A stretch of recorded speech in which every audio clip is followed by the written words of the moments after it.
Hello friends, welcome to Devanshka diaries. ఇప్పుడు మీరు వినబోతుంది నువ్వుంటే నా జతగా స్టోరీలోని 145వ భాగం. మీరేం మాట్లాడుతున్నారో నాకు ఒక్క ముక్క కూడా అర్థం కావటం లేదు మహి గారు. సరే, ఇంతకి పెళ్లి చూపులు సక్సెస్ అయ్యాయా, అట్టర్ ఫ్లాప్ అయ్యాయా అని మహి చెప్పిన మ్యాటర్ వదిలేసి అడిగింది మహాలక్ష్మి. నువ్వేమనుకుంటున్నావు అని అడిగాడు మహి. నేనైతే ఖచ్చితంగా ఓకే అయ్యుంటుందని అనుకుంటున్నాను. ఎందుకంటే పెళ్లి చూపుల వరకు మ్యాటర్ వచ్చిందంటే రుద్రబావ గారు ఎంతో ఆలోచించి ఉంటారు. ఈ ఆ పెళ్లి కొడుకు మిత్రకి పర్ఫెక్ట్ అయి ఉంటాడు అని నవ్వుతూ చెప్పి, ఆమె కరెక్ట్ అని అడిగింది. ఎస్, యువర్ కరెక్ట్ మహా.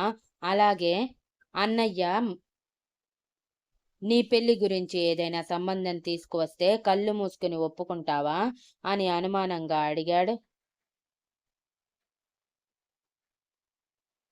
మహాలక్ష్మి మోము వెంటనే చిన్నబోయి, నా పెళ్లి గురించి ఎందుకులేండి మహి గారు, వదిలేయండి.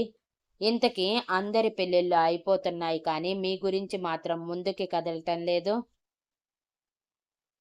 మిమ్మల్ని ప్రేమించిన అమ్మాయి గురించి ఇంట్లో చెప్పారా? నాకు తెలిసి మీరు మీ నెమ్మదితనంతో ఇప్పుడే చెప్పుండరు. కానీ త్వరగా చెప్పేయండి మహి గారు, లేదంటే తర్వాత ప్రాబ్లం అవుతుంది అని అమాయకంగా అంది. అయ్యో మహా, నేను ప్రేమించిన విషయం ఇంట్లో అందరికీ తెలిసింది.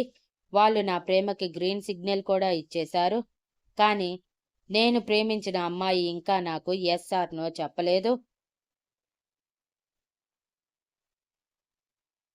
ఆ అమ్మాయి ఎస్ చెప్పగానే మా పెళ్లి జరిగిపోతుంది.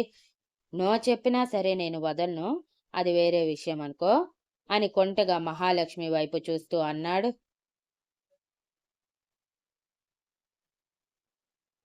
అంటే ఏంటి మహి గారు, ఆ అమ్మాయి ఇష్టం మీకు అవసరం లేకుండా బలవంతంగా తనని పెళ్లి చేసుకుంటారా? ఇది తప్పు కదా అని నోటి మీద చేతులు వేసుకొని అంది మహాలక్ష్మి. నువ్వు మరీ అంత షాక్ అవ్వకు. నువ్వు చెప్పేదేంటి? ఎస్ చెప్పే వరకు వదలను అన్నాను. బలవంతంగా పెళ్లి చేసుకుంటాను అనలేదు. ఒకవేళ తనకి నేను ఇష్టమైన పరిస్థితుల వల్ల నాకు నో చెప్పిందని నాకు అర్థమయ్యిందంటే నా నుంచి తనని విడదీయటం ఆ దేవుడి తరం కూడా కాదు. రుద్ర అన్నయ్య కూడా నా సైడే ఉన్నాడు కాబట్టి నా ప్రేమకు ఏ డోకా లేదు. ఎంత త్వరగా వీలైతే అంత త్వరగా నేను ప్రేమించిన అమ్మాయికి నా ప్రేమ చెప్పెయ్యాలని ఫిక్స్ అయ్యాను.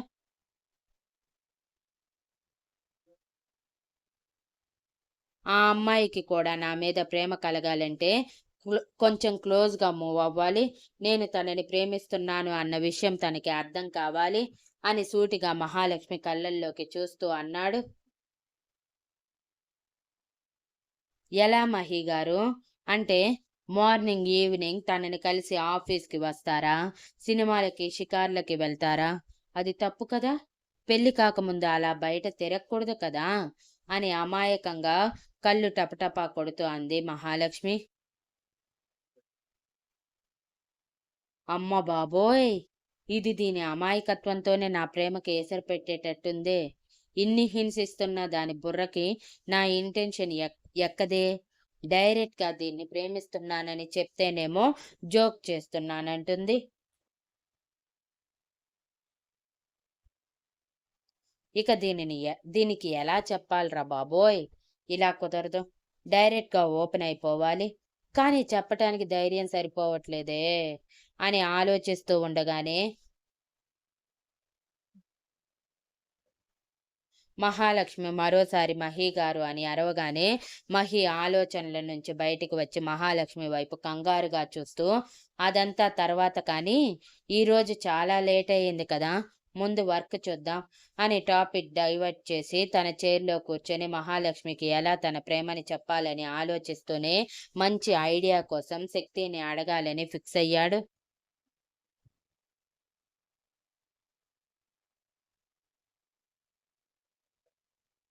అవునా? అంటూ మిత్ర కంగారుగా అభి మోచేతిని చూడగా నిజంగానే గీరుకుపోయి లైట్గా బ్లడ్ వస్తూ ఉంటే చూసుకునేది లేదా? అయినా దర్జాగా ఇంట్లో నుంచి వచ్చి నన్ను కలవచ్చు కదా, ఇలా దొంగలాగా చెట్లు ఎక్కుతూ దూకుతూ రాకపోతే అని అరుస్తూనే అభిని బెడ్ మీద కూర్చోబెట్టి ఫస్ట్ ఎయిడ్ కిట్తో ఫస్ట్ ఎయిడ్ చేస్తూ ఉంది మిత్ర. అభి మిత్ర అరుపులకి నవ్వుకుంటూ తన వైపే ప్రేమగా చూస్తూ ఉన్నాడు. ఇంతలో అభి ఫోన్ రింగ్ అయ్యింది. అభి ఆ ఫోన్ రింగ్ పట్టించుకోకుండా మిత్ర వైపే చూస్తూ ఉంటే ఆ ఫోన్ నాన్ స్టాప్గా 2 టైమ్స్ ఆగే వరకు మోగుతూనే ఉంది. అభి గారు, ముందు ఫోన్ చూడండి అని మిత్ర విసుగ్గానే ఫస్ట్ ఎయిడ్ చేయటం అయిపోవటంతో చేయి వదిలేసింది.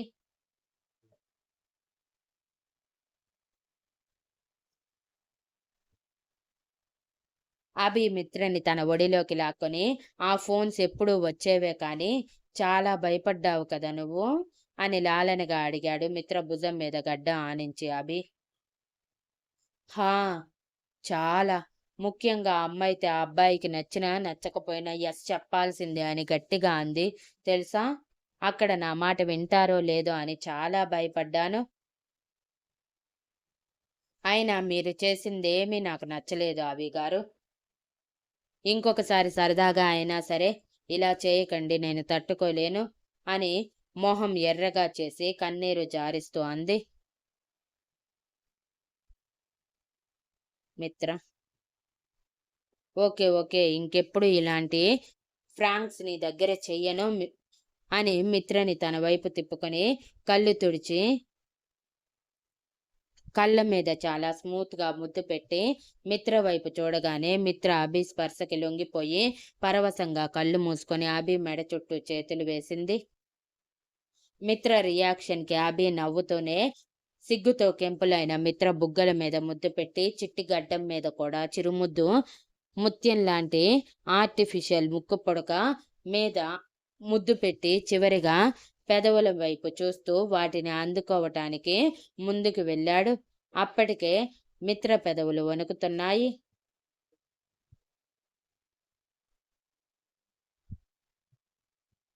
ఇంతలో మరోసారి ఫోన్ రింగ్ అవ్వటంతో అభి ట్రాన్స్లో నుంచి బయటికి వచ్చి కళ్ళు తెరిచి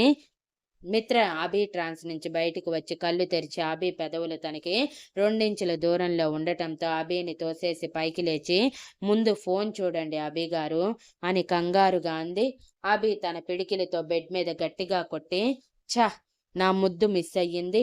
అసలు ఎవడు వీడు, ఊరికే నన్ను డిస్టర్బ్ చేస్తున్నాడు అని విసుగ్గా ఫోన్ స్విచ్ ఆఫ్ చేద్దామనుకొని తన పాకెట్లో నుంచి తీయగానే అందులో రుద్ర నెంబర్ నుంచి 3 మిస్డ్ కాల్స్ కనిపించటంతో వీడికి అసలు టైం సెన్సే లేదు అని విసుక్కుంటూ ఉండగానే రుద్ర నుంచి message, pick up the call first Abhi అని వచ్చి వెంటనే రుద్ర నుంచి కాల్ రావటంతో విసుగ్గానే లిఫ్ట్ చేసి, ఏంటి పదే పదే విసిగిస్తున్నావు, ప్రశాంతంగా ఉండనివ్వవా నన్ను అని విసుక్కున్నాడు.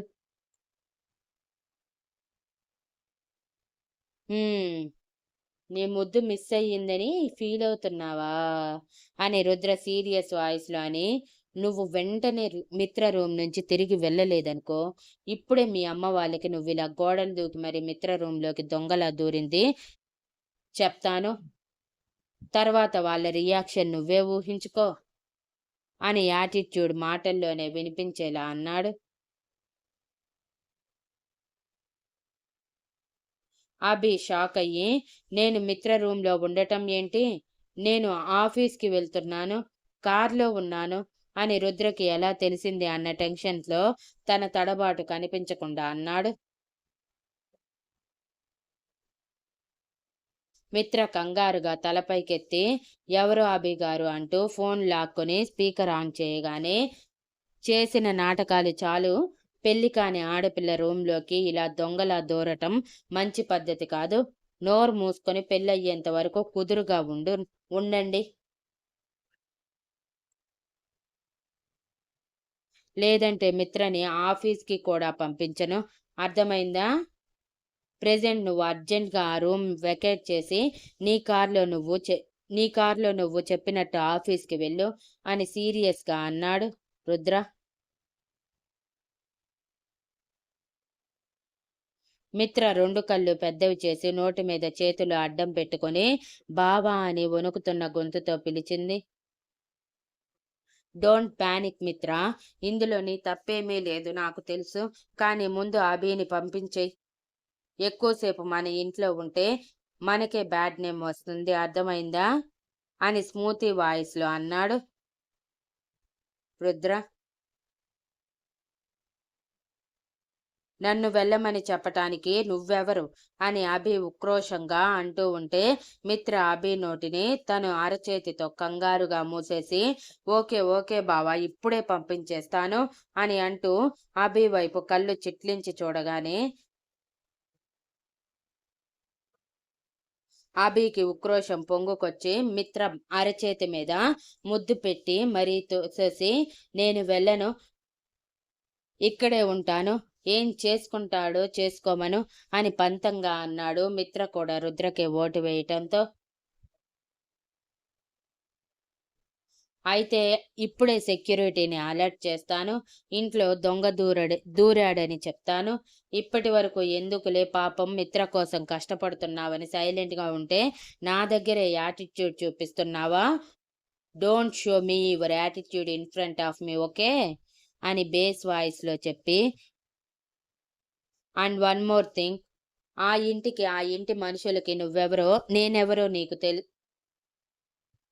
నేనెవరో నీకు తెలుసు, అది ప్రత్యేకంగా నా నోటితో చెప్పించాల్సిన అవసరం లేదు అని పొగరుగా చెప్పి మిత్రతో త్వరగా పంపించే మిత్ర, నేను తిరిగి ఫోన్ చేసేసరికి అభి మన ఇంటి బయట ఉండాలి, లేదంటే నేనేం చేస్తానో మీరు ఊహించలేరు అని వార్నింగ్ టోన్లో చెప్పి ఫోన్ కట్ చేశాడు.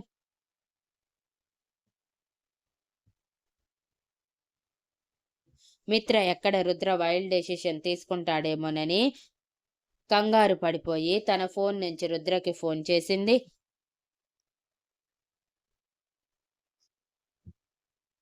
ఇక్కడ ఫోన్ మాట్లాడటం కంప్లీట్ కాగానే శక్తి రుద్ర భుజం మీద కొడుతూ పాపం ఎందుకు ఇలా ప్రవర్తిస్తున్నారు, ఏదో మిత్ర కోసమని అన్ని పాటలు పడి వచ్చాడు కదా, ఇంకొంచెం సేపు ఉండి వెళ్ళిపోతాడు కదా, మధ్యలో మీ దూరం ఏంటి అని అడిగింది. రుద్ర ఒక ఐబ్రో రైస్ చేసి ఏంటి బావకి సపోర్ట్ చేస్తున్నావా అని సీరియస్గా అడిగాడు.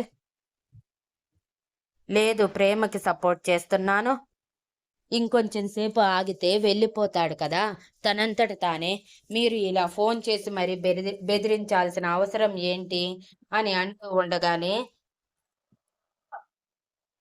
మిత్ర నుంచి ఫోన్ రావటంతో రుద్ర సైడ్ స్మైల్తో నవ్వుకుంటూ ఫోన్ లిఫ్ట్ చేసి చెప్పు మిత్ర, అభి వెళ్ళటానికి ఒప్పుకున్నాడా లేకపోతే సెక్యూరిటీని పంపించమంటావా అని అడిగాడు.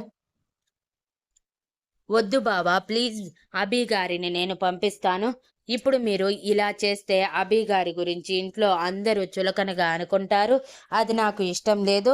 ప్లీజ్ బావా ఈ ఒక్కసారికి వదిలే, ఇంకోసారి ఇలా జరగకుండా చూసుకుంటాను అని భయంతో అంది మిత్ర. ఓకే, నీ మీద నమ్మకంతో ఈ ఒక్కసారికి వదిలేస్తున్నాను, ముందు నేను చెప్పిన పని చెయ్యి అని అన్నాడు. అలాగే బావా, థ్యాంక్ యూ సో మచ్ అని ఫోన్ కట్ చేసి అభి చేతిని పట్టుకొని పైకి లాగుతూ ముందు మీరు ఇక్కడి నుంచి వెళ్తారా లేదా అని అరిచింది. ఇంతలో మిత్ర అమ్మగారు వచ్చి మిత్ర రూమ్ డోర్ కొడుతూ మిత్ర డోర్ తీ అని అన్నారు. మిత్రకి గుండె గొంతులోకి వచ్చిన ఫీలింగ్ వచ్చి అభి వైపు కొరకొరా చూస్తూ ఇదంతా మీ వల్లే, ఈరోజు అంతా నాకు ఇలానే భయంతో గడిచిపోయేటట్టుంది. ఉదయం లేచి ఎవరి ముఖం చూశానో ఏమో కానీ అన్నీ ఎదురు దెబ్బలే అని విసురుగా అంటూ ఇప్పుడు మీరు ఇక్కడి నుంచి వెళ్తారా లేకపోతే మన పెళ్ళయ్యేంత వరకు నేను మీతో మాట్లాడకుండా కలవకుండా ఉండమంటారా అని అంది. అభి మూతి ముడిచి, నీకు నేనంటే లెక్క లేకుండా పోయింది. అందుకే బెదిరిస్తున్నావు. చూస్తాను ఎన్ని రోజులు ఇలానే ఉంటావో. అయినా మీ బావకి నువ్వు భయపడటం ఏంటి అని మాట్లాడుతూ ఉండగానే డోర్ కొట్టటం ఎక్కువవ్వటంతో మిత్ర కంగారుగా, ముందు మీరు వెళ్ళండి అభిగారు. అమ్మ పిలుస్తుంటే మీ మాటలు ఏంటి అని కోపంతో అరిచింది. కానీ అది బయట వరకు వినిపించేంతలా కాదు. సరే అయితే రేపు ఆఫీస్కి హాఫ్-అన్-అవర్ ముందే నువ్వు రావాలి. లేదంటే నేను మళ్ళీ మళ్ళీ ఇలానే వస్తాను, ఇలానే చేస్తాను అని బెదిరించి డోర్ తీయటానికి కదిలాడు.